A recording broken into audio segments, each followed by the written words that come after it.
இல்லை ஸ்கூலுக்கு போகலாம், பசங்களை எட்டுமே ஸ்கூலில் விடலான்னு சொல்லிட்டு வண்டி எடுத்தால் வண்டி பஞ்சரு.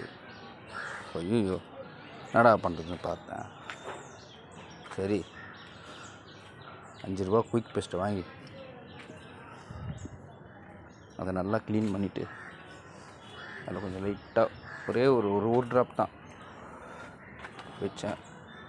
வச்சுட்டு ஒரு 10-15 நிமிஷம், 10 நிமிஷம் கூட தேவையில்ல, 5 நிமிஷம் விட்டு சரி வண்டி பஞ்சர் கரெக்டாக அரெஸ்ட் ஆகிடுச்சா அப்படின்னு பார்க்கறதுக்கு அண்ணா நகரை ஒரு 6 ரவுண்டு அடிச்சுட்டு வந்துட்டேன்.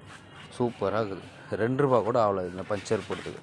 டியூப்லெஸ் டயர் வச்சுக்கிறோம். இந்த மாதிரி பண்ணுவேன். சும்மா ஏதோ எனக்கு தெரிஞ்ச சின்னதாக ஒரு டிப்ஸு. இது எல்லாருக்கும் யூஸ் ஆகும். கண்டிப்பாக ட்ரை பண்ணுவேன்.